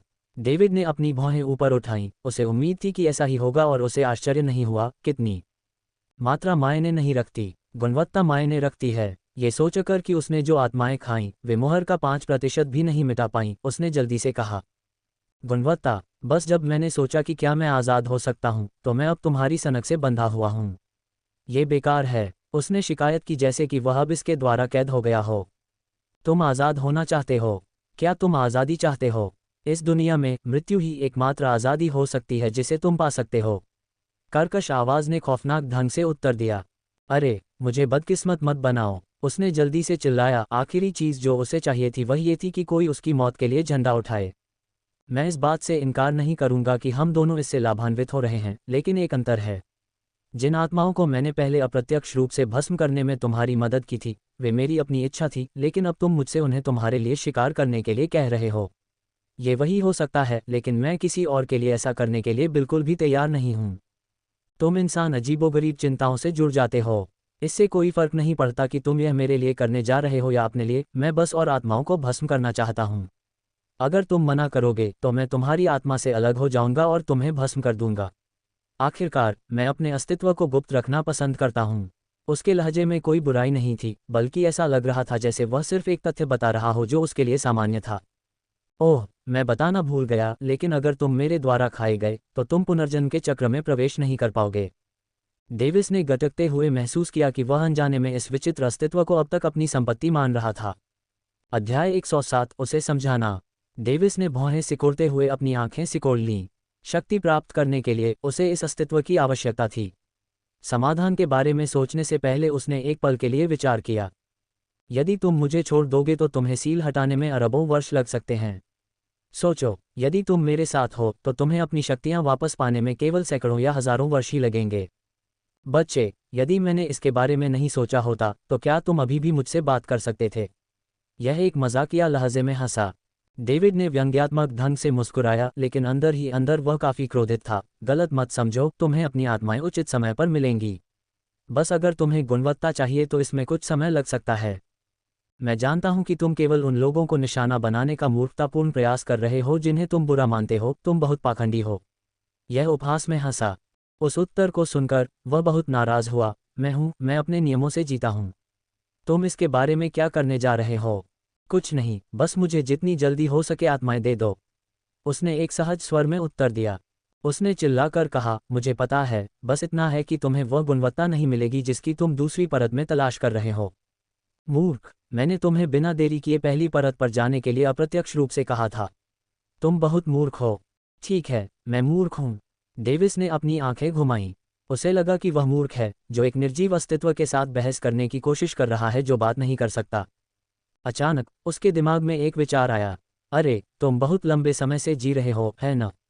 तुम मुझे कुछ शीर्ष स्तरीय साधना तकनीक क्यों नहीं सिखाते ताकि मैं जल्द से जल्द तुम्हारे लिए कुछ गुणवत्ता वाली आत्माएं ला सकूं? हे बच्चे, मेरा फायदा उठाने की कोशिश कर रहे हो। जब तुम किसी व्यक्ति की आत्मा को इकट्ठा करने के लिए उसे मारने की कोशिश कर रहे हो तो मेरा इस्तेमाल करना ही काफ़ी होगा। तुम्हें साधना तकनीकों की कोई ज़रूरत नहीं है। मैं तुम पर निर्भर नहीं रह सकता। क्या होगा अगर तुम मुझे मारे बिना मुझसे अलग होने का कोई रास्ता निकाल लो और तुम उस अवसर का लाभ उठाने का फैसला करते हो? मैं नहीं को जवाब के तौर पर नहीं लूंगा। जल्दी करो, मुझे सिखाओ। डेविस ने जोरदार तरीके से जवाब दिया। वह संभवतः पीछे नहीं हट सकता था क्योंकि उसने उसके दावों का खंडन नहीं किया था। उसने यह नहीं कहा कि उसके पास नहीं है, लेकिन अप्रत्यक्ष रूप से कहा कि वह उसे साधना तकनीक नहीं देगा। तुमने जो परिदृश्य बताया है वह संभव नहीं है और ऐसा नहीं होगा। भले ही किसी भी तरह से ऐसा हो, फिर भी मैं अलग होने के बाद भी तुम्हें खा जाऊंगा। उसने शांति से जवाब दिया। तुम इतने जिद्दी क्यों हो? ऐसा नहीं है कि मुझे साधना तकनीक सिखाकर तुम कुछ खो दोगे। डेविस ने हताश स्वर में शिकायत की। उद्धरण चिन्ह अल्पविराम उद्धरण चिन्ह। ये देखते हुए कि उसने उत्तर नहीं दिया, उसने उसे समझाने के लिए एक और तरीका आजमाया। ठीक है, मेरे प्रयासों के लिए मुझे पुरस्कृत करने के बारे में क्या ख्याल है? तुम चाहते हो कि मैं तुम्हें पुरस्कृत करूं? उसने उत्तर दिया जैसे कि वह सोच रहा हो।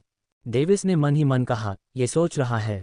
मुझे बस एक धक्का देना होगा और वे उच्च श्रेणी की साधना तकनीकें निस्संदेह मेरी हैं।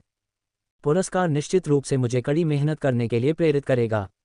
क्या तुम्हें यकीन है कि तुम इस अवसर का उपयोग मुझे और अधिक आत्माएं प्राप्त करने के लिए लुभाने के लिए नहीं करोगे?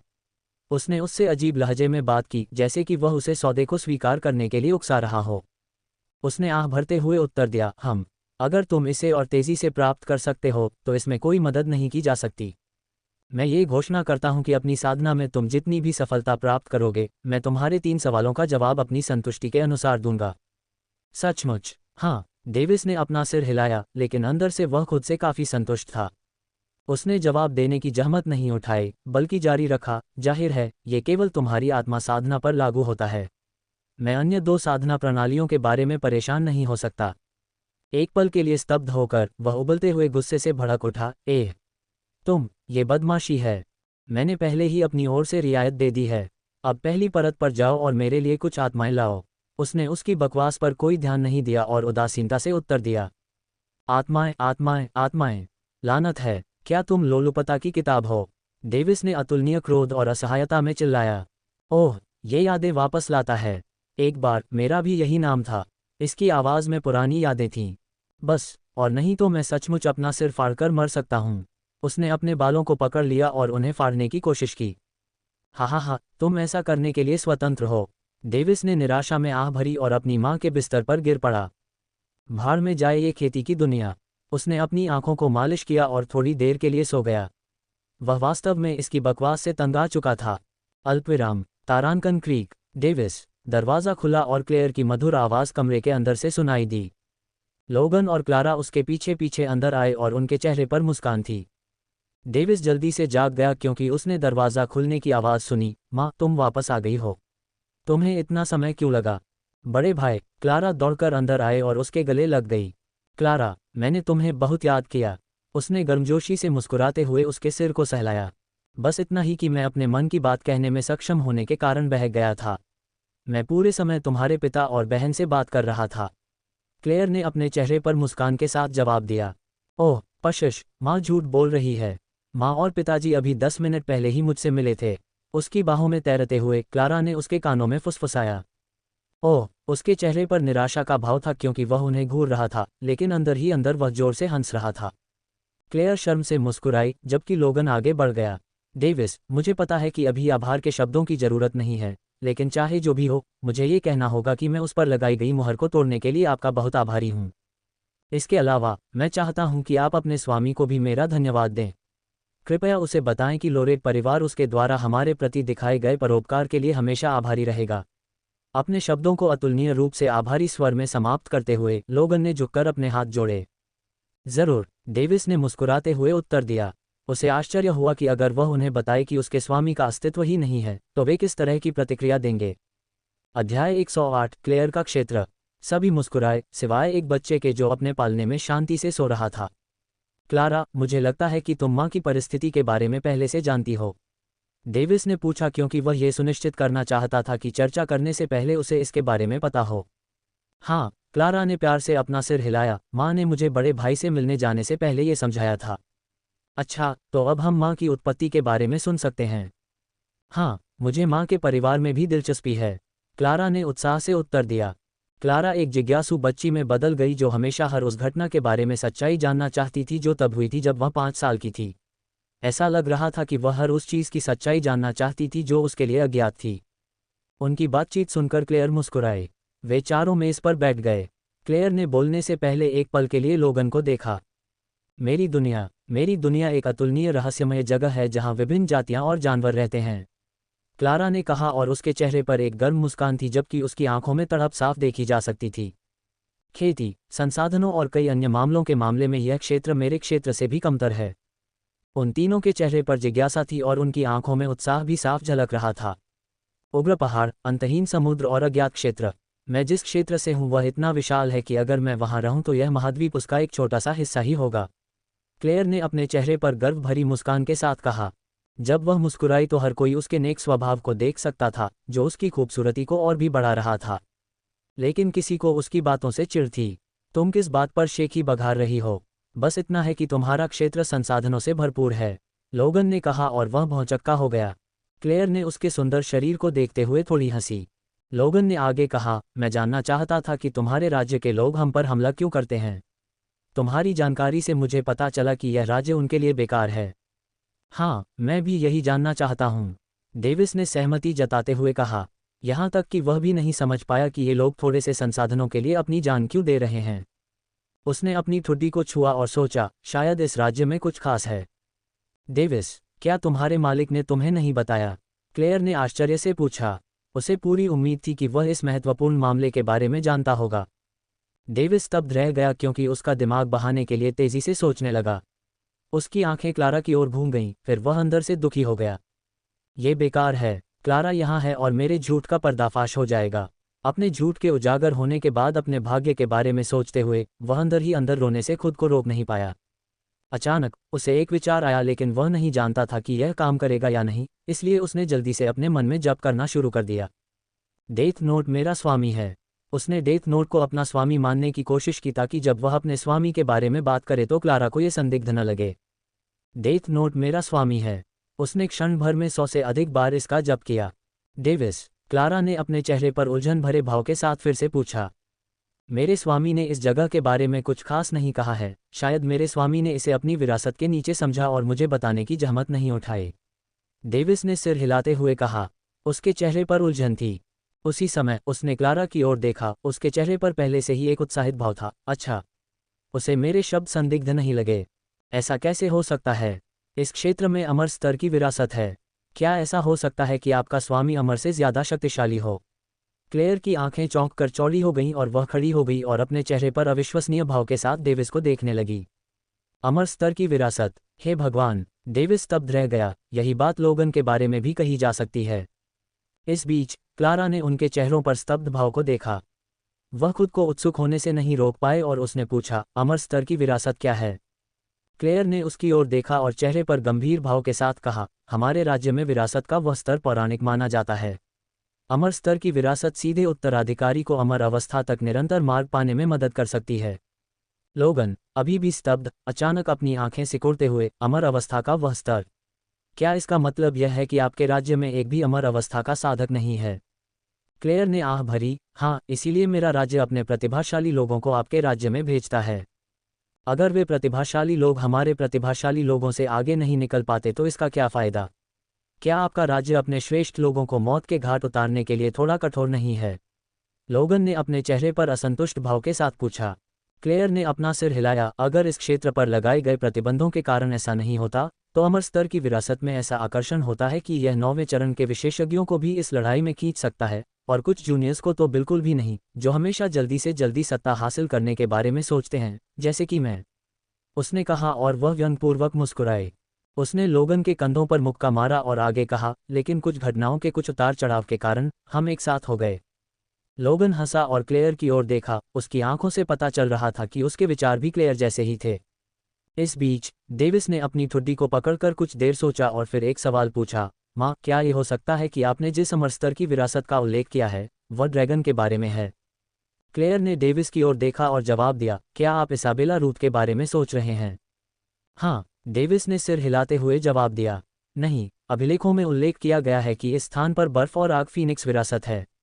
मुझे यकीन नहीं है कि बर्फ और आग फीनिक्स एक इकाई है या एक अलग इकाई है, इसलिए जहां तक मुझे पता है, इस स्थान पर संभवतः 2 अमर स्तर की विरासत हो सकती है। दुख की बात है कि प्राचीन अभिलेखों में इस क्षेत्र में रहने वाले ड्रैगन विरासत के बारे में कुछ भी उल्लेख नहीं किया गया है। तो उसने जो प्राप्त किया वह एक निम्न स्तरीय विरासत है? डेविस ने संदेह से पूछा। संभवतः हाँ, यह अनसुना है कि एक ही क्षेत्र में 3 अमर विरासतें हों। यदि ऐसा होता तो शीर्ष शक्तियां इस एक क्षेत्र पर अधिक ध्यान केंद्रित करतीं। क्लेयर ने गंभीरता से अपने शब्द समाप्त किए। लेकिन आपके पास इस बात का कोई सबूत नहीं है कि उसे किस स्तर की विरासत मिली है। आप कैसे कह सकते हैं कि उसे निम्न स्तरीय विरासत मिली है? लोगन ने अपने चेहरे पर संदेहपूर्ण भाव के साथ पूछा। क्लेयर ने एक अजीब चेहरा बनाया, क्या मैंने अभी आपको नहीं बताया? एक ही दायरे में 3 अमर विरासतों तक के होने की संभावना बहुत कम है। फिर उसने आगे कहा, इसके अलावा ऐसा नहीं है कि हमारे दायरे में एक भी अमर स्तर का पात्र नहीं है। ये सिर्फ इतना है कि स्वर्ग किसी अमर को हमारे दायरे में रहने से मना करता है। दूसरे शब्दों में, वे अमर अवस्था में पहुंचते ही ऊपर चढ़ जाते हैं। उन तीनों के चेहरे पर विस्मय का भाव था जबकि क्लेयर श्रेष्ठता की भावना से मुस्कुरा रही थी। अध्याय 109, क्लेयर की उत्पत्ति। अभी के लिए उस मामले को छोड़ो, इस पर चर्चा करना हमारे लिए बहुत जल्दी है। क्लेयर, क्या तुम्हें पता है कि वह अमर विरासत कहाँ स्थित है? लोगन ने उत्साहित होकर पूछा। क्लेयर ने हंसते हुए कहा, प्राचीन अभिलेखों में उल्लेख किया गया है कि विरासत क्षेत्र के केंद्र में स्थित है, जहां आग और बर्फ के तत्व प्रचुर मात्रा में हैं। हालांकि मुझे नहीं पता कि यह कहाँ है। अचानक डेविस खड़ा हो गया और अपनी आंखें चौड़ी करके चिल्लाया, पिताजी! फिरज़ेन द्वीप! फिरज़ेन द्वीप! हाँ, वे 2 तत्व उस स्थान पर प्रचुर मात्रा में हैं। ये वही स्थान होना चाहिए। लोगन भी उत्साह में चिल्लाते हुए एक पल के लिए कांप उठा। फिरज़ेन द्वीप, वह स्थान जहां डेविस ने ग्रैंड सी कॉन्टिनेंट मीट के दौरान भाग लिया था। क्लेयर ने संदेह से पूछा। हाँ, डेविस, क्या तुम्हें उस स्थान के बारे में कुछ अजीब लगा? लोगन ने गंभीरता से पूछा। उसकी आंखों में एक चमक थी जिसे डेविस ने इच्छा के रूप में पहचाना। डेविस ने धीरे से हंसते हुए कहा, मैंने द्वीप का पूरा पता नहीं लगाया क्योंकि मैंने केवल पश्चिम दिशा में ज्वालामुखी पहाड़ों के पास शिकार किया था। लोगन ने सिर हिलाया और कहा, गार्जियन एलायंस ने प्रतियोगिता के लिए द्वीप पर पाए जाने वाले स्पिरिट स्टेज मैजिकल बीस्ट्स को हटा दिया। ऐसा कैसे हुआ कि वे भी द्वीप के बारे में कुछ भी अजीब नहीं खोज पाए? ये सुनकर क्लेयर ने व्यंग्य किया, अगर कुछ 5वें चरण के विशेषज्ञों द्वारा अमर विरासत का स्थान ढूंढना इतना आसान होता तो ये कहा जा सकता था कि उन्हें कुछ अविश्वसनीय भाग्य मिला था। समझ में आता है पिताजी, हमें विरासत का स्थान खुद ही ढूंढ लेना चाहिए।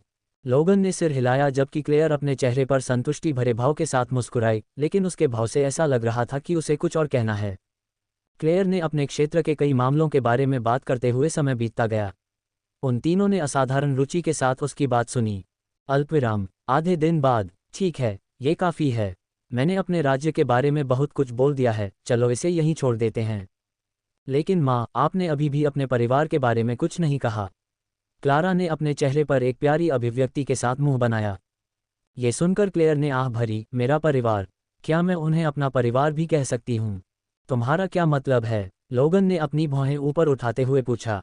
लोगन, आप आसानी से अनुमान लगा सकते हैं कि गुप्त प्रवेश द्वार में आपने जो घटनाएं देखी, उनसे क्या हुआ था? क्लेयर ने अपने चेहरे पर एक सहज अभिव्यक्ति के साथ कहा।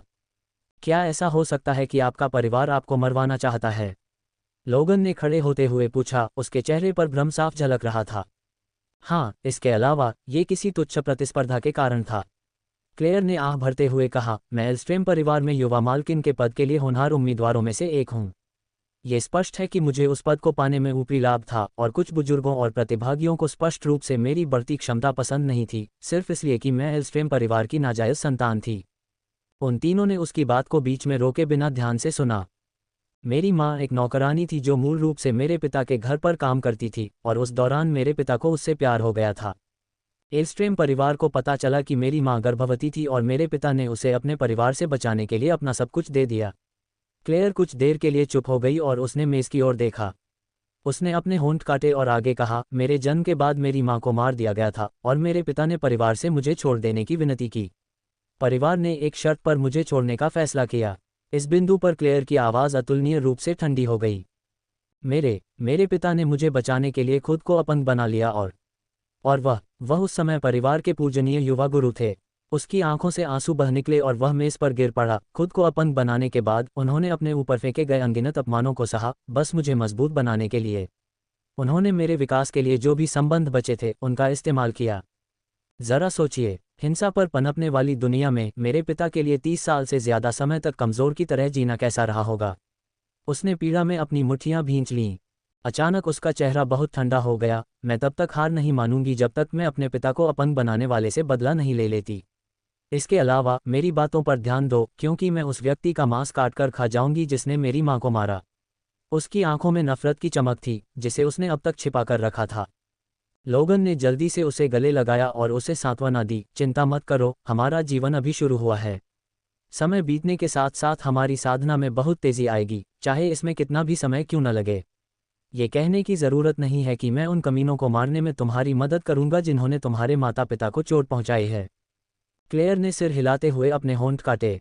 उसने अपनी नज़र डेविस की ओर घुमाई और कहा, डेविस, मुझे पता है कि समय बीतने के साथ तुम हमसे ज़्यादा मजबूत हो जाओगे, लेकिन माँ तुम्हें मेरे एल्स्ट्रेम परिवार के मामलों में हस्तक्षेप न करने के लिए मना करती है। क्यों? डेविस ने जोर से चिल्लाया। अपनी माँ की पीड़ा सुनकर वह बहुत गुस्से में था, क्योंकि माँ उन कमीनों को खुद ही मारना चाहती है और अपने पिता को गौरव दिलाना चाहती है और अपनी माँ का सम्मान करना चाहती है। क्लेयर ने दृढ़ निश्चय के साथ चिल्लाया। माँ! डेविस के चेहरे पर असहाय भाव था। अचानक उसने लोगन की ओर इशारा किया, पिताजी के बारे में क्या? वे आपकी मदद क्यों कर सकते हैं और मेरी नहीं? क्योंकि वे मेरे पति हैं। डेविस दंग रह गया। मैं आपका बेटा हूँ। वह और यह अलग अलग बातें हैं। आपको इस मामले में हस्तक्षेप नहीं करना है। क्लेयर ने शांति से उत्तर दिया। मैं मदद करूंगी, क्लारा ने उनके बगल में चिल्लाते हुए कहा। ओह प्रिय, माँ आपकी भावनाओं की सराहना करती है, लेकिन यह मेरे लिए एक ऐसा मामला है जिसे मुझे खत्म करना है। क्लेयर ने जवाब देते हुए क्लारा के गालों को सहलाया। ओह! क्लारा उदास हो गई क्योंकि उसे अस्वीकार कर दिया गया था। माँ, आपकी साधना बढ़ने में अधिक समय लगेगा। क्या होगा अगर इस बीच कोई आपके पिता को मारने की साजिश रचे? डेविस खुद को पूछे बिना नहीं रह सका। वह इस समय उलझन में था क्योंकि वह समझ नहीं पा रहा था कि उसकी माँ उन दुष्टों को खत्म करने में उसकी मदद क्यों नहीं चाहती। जब तुम मुझसे ज्यादा ताकतवर हो जाओ तो यह वाक्य बचा लेना। जहां तक मेरे पिता के मरने या न मरने की बात है, मुझे इसकी चिंता नहीं है। ये कहते हुए क्लेयर ने अपनी साधना का खुलासा किया। कैसे? डेविस ने आश्चर्य और अत्यधिक उलझन में चिल्लाया। क्लेयर ने अपने शरीर से अपनी अनुग्रहपूर्ण चांदी जैसी आभा को छोड़ा और एक ऐसी ऊर्जा उत्सर्जित की जो शरीर परिवर्तन चरण तक पहुंचने पर उत्सर्जित होती है। अध्याय 110, गोली बनाने का पहला प्रयास। तुमने क्या सोचा कि मैं इन 3 घंटों में क्या कर रहा था? लोगन ने मुझे उस सील को परिष्कृत करने में मदद की जो मेरे गुप्त क्षेत्र में प्रवेश करने के बाद मुझ पर लगाई गई थी। वह सील मेरे शरीर को शांत करने की साधना और ऊर्जा एकत्र करने की साधना को सील करने के लिए जिम्मेदार थी। क्या तुम गुप्त प्रवेश द्वार से बाहर निकलने पर इसे हटा नहीं सकते थे? डेविस ने नर्म स्वर में पूछा। क्लेयर ने उदास चेहरे के साथ उत्तर दिया, मैं नहीं हटा सकती थी क्योंकि वह सील उस सील से चतुराई से जुड़ी हुई थी जिसने मेरी आत्मा को प्रतिबंधित किया था। इसलिए मैं उस सील को तभी हटा सकती थी जब तुम उस सील को मिटा दोगे जो मेरी आत्मा पर लगाई गई थी। तुम इतनी सील से क्यों भरी हुई हो? अपने हाथों को फैलाते हुए उसने चिल्लाकर कहा। उसके चेहरे पर गर्व भरी मुस्कान देखी जा सकती थी। जाहिर है यह मेरी ही पीढ़ी के उन बदमाशों की वजह से था। वे मुझे हरा नहीं सकते थे, इसलिए उनके पास मेरी देखभाल करने के लिए कुछ गंदी चालें चलने के अलावा कोई विकल्प नहीं था। फिर उसने उपहास किया, अगर नहीं तो तुम्हारे पिता के पास मुझे बचाने का कोई मौका नहीं होता। इसके बजाय अगर वह घटना नहीं होती तो मैं तुम्हारे पिता को मार देती। तुम मजाक कर रहे हो? उस समय हम एक ही ताकत के थे और यह कहना मुश्किल था कि अगर हम लड़ते तो कौन जीतता। लोगन ने जवाब दिया, उसकी बात को स्वीकार करने को तैयार नहीं। ठीक है, मैं लापरवाही से हस्तक्षेप नहीं करूंगा, लेकिन अगर तुम खतरे में हो तो मैं तुम्हारी राय के बावजूद हस्तक्षेप करूंगा। डेविस ने कहा जैसे कोई भी उसका मन नहीं बदल सकता। क्लेयर और लोगन दोनों चुप रहे। ये देखा जा सकता था कि उन्होंने भी उसके प्रस्ताव को स्वीकार कर लिया। डेविस, तुम्हारा कीमिया शिक्षक इस पूरे समय तुम्हारा इंतजार कर रहा है। तुम उससे मिलने क्यों नहीं जाते? क्लेयर ने अचानक कहा। डेविस ने खड़े होते ही एक अचंभित चेहरा बनाया, मैं पूरी तरह से भूल गया। ये कहने के बाद वह बिजली की तरह भागा और बाहर भाग गया। गलियारे से बाहर भागते हुए वह अल्केमिस्ट हाईवुड के निवास की ओर भागा। अब जब उसे कीमिया का कुछ ज्ञान हो गया था तो वह इसका अभ्यास करने में बहुत दिलचस्पी रखता था। अपने निवास के सामने खड़े होकर उसने दरवाज़ा खटखटाया। शिक्षक केविन, आपका शिष्य यहाँ है। डेविस ने उसके उत्तर की प्रतीक्षा करते हुए चिल्लाया। हम, राजकुमार डेविस, अंदर आ जाओ। उसके कानों में एक मधुर आवाज़ के साथ साथ तेज कदमों की आवाज़ सुनाई दे रही थी। दरवाज़ा खुला और कीमियागर हाईवुड ने उस पर गर्मजोशी से मुस्कुराया। डेविस ने अपने चेहरे पर एक व्यंग्यात्मक मुस्कान के साथ उत्तर दिया, मुझे राजकुमार कहने की ज़रूरत नहीं है, बस मुझे नाम से बुलाओ, शिक्षक। ठीक है, अगर आप ऐसा कहते हैं, कीमियागर हाईवुड ने उत्तर दिया और निवास में चले गए। निवास विभिन्न सामग्रियों की गंध से भरा हुआ था जिससे यह वनस्पतियों के एक संलग्न बगीचे जैसा लग रहा था। कमरे के चारों ओर देखने पर यह बर्तनों से भरा हुआ था और कोने के आसपास धुएं के साथ कुछ बदसूरत गंदगी थी। हाँ, इस पर ध्यान मत दो। मैं तो बस एक नई गोली बनाने की कोशिश कर रहा था, लेकिन कुछ ही देर पहले ये फट गई। अल्केमिस्ट हाईवुड ने उसका जिज्ञासु चेहरा देखकर हंस दिया। एक नई गोली? ये किस बारे में है? डेविस ने अपने चेहरे पर उत्सुक भाव के साथ पूछा। तारांकन खांसी, क्या आप अब कीमिया का अभ्यास करना चाहते हैं? कीमियागर हाईवुड ने एक सवाल के साथ जवाब दिया। हाँ, डेविस के चेहरे पर दृढ़ संकल्प और उत्साह दिखाई दे रहा था। अपने माता पिता द्वारा याद दिलाए जाने के बाद वह जल्द से जल्द कीमिया पर अपना हाथ आजमाना चाहता था। ठीक है, वहाँ खड़े रहो। कीमियागर हाईवुड ने एक दिशा की ओर इशारा किया जहाँ कुछ सामग्री और एक छोटी कड़ाही थी जो एक मेज पर रखी हुई थी। डेविस ने सिर हिलाया और मेज के पास पहुंच गया। वह कड़ाही के सामने खड़ा हो गया और मुस्कुराया। मुझे लगता है कि आप जानते हैं कि आप उन सामग्रियों से क्या बनाने जा रहे हैं। कीमियागर हाईवुड ने सवाल करते हुए अपनी भौहें उठाईं। कम उपचार की गोली, नश्वर ग्रेड, डेविस ने आत्मविश्वास भरे लहजे में जवाब दिया। कीमियागर हाईवुड मुस्कुराए, अच्छा, अब उस गोली को बनाने की प्रक्रिया समझाएं। अपना मुंह खोलते हुए उन्होंने शांति से उत्तर दिया, गोली बनाने की विधि के अनुसार बताए गए अनुसार एक एक करके सामग्री को कढ़ाई में डालते हुए कढ़ाई को आग से गर्म करें। जब तक सामग्री गोली के सार में परिवर्तित न हो जाए तब तक तापमान को नियंत्रित करें। एक बार जब गोली का सार दिखाई देने लगे तो गोली के सार को इकट्ठा करने के लिए आत्मा की ऊर्जा का उपयोग करें और बाद में इसे गोली के रूप में ढालें। डेविस के बगल में चलते हुए अल्केमिस्ट हाईवुड ने समझाया, अच्छा, अगर आप अपनी आत्मा का उपयोग करके कढ़ाई को गर्म कर रहे हैं तो आपको अपनी आत्मा की ऊर्जा को अच्छी तरह से नियंत्रित करना सीखना चाहिए। शुरुआती लोगों के लिए हम इसे बुनियादी कोयले का उपयोग करके कुछ सामान्य आग से शुरू करेंगे। डेविस का चेहरा गंभीर हो गया क्योंकि उसने कड़ाही के नीचे हाथ से आग जलाई।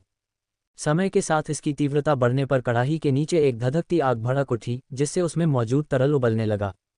तापमान को नियंत्रित करें, डेविस के पीछे एक शांत आवाज़ गूंजी। हाँ, डेविस ने कहा और तापमान को बदलने से रोका, अब सामग्री डालना शुरू करें। डेविस ने सिर हिलाया और अपने हाथों को किनारे पर रखी सामग्री पर ले गया। उसने घास जैसी दिखने वाली एक जड़ी बूटी उठाई, उसे पीसकर पेस्ट बना लिया और उसे कड़ाही में मिला दिया। हीलिंग ग्रास, एक मध्यम स्तर की नश्वर ग्रेड जड़ी बूटी जो गोली में उपचार का गुण जोड़ती है। 5 सेकंड प्रतीक्षा करने के बाद उसने अपना हाथ आगे बढ़ाया और एक और जड़ी बूटी उठाई जो हल्के भूरे रंग की थी और उसे कढ़ाई में फेंक दिया। सुन्न करने वाली जड़ी बूटी, एक निम्न स्तरीय नश्वर ग्रेड की जड़ी बूटी जो गोली निगलने पर दर्द को कम कर सकती है। कुछ सेकंड बीतने से पहले उसने 2 और सामग्री उठाई और उन्हें फिर से कढ़ाई में फेंक दिया। एक 5 वर्षीय जिनसेंग और एक संतुलन घास। जिनसेंग गोली में जीवन शक्ति डालता है जबकि संतुलन घास 3 प्रभावों को एक साथ पूरी तरह से मिश्रित करने में मदद करती है, जिससे कम उपचार गोली बनती है। कढ़ाई अचानक उबल गई क्योंकि उसमें से कुछ हल्का लाल वाष्प निकलने लगा। डेविस ने अपनी आंखें सिकोड़ लीं और उसे पता था कि यह समय आ गया है। स्विश उसने अपनी आत्मा की ऊर्जा का उपयोग करके लाल वाष्प की तरह दिखने वाले सार को लपेटा और इसे एक गोली के आकार में संघनित किया। कुछ सेकंड बीतने के बाद एक हल्की लाल रंग की गोली बनी जिसकी सतह पर कुछ दाग थे। गोली कबूतर के अंडे के आकार की थी और देखने में साधारण लग रही थी। बढ़िया, गोली की गुणवत्ता कम है लेकिन पहली कोशिश में सफल होना वाकई शानदार है। अल्केमिस्ट हाईवुड की आंखें जोश से चमक उठीं जबकि उनके चेहरे पर गर्व भरी मुस्कान थी। गोली की गुणवत्ता का पता लगाने से पहले उन्होंने बस एक नज़र डाली। डेविस ने अपने कांपते हाथों में हल्के लाल रंग की गोली को देखा। वह अपनी पहली गोली बनाने के लिए अविश्वसनीय रूप से उत्साहित था।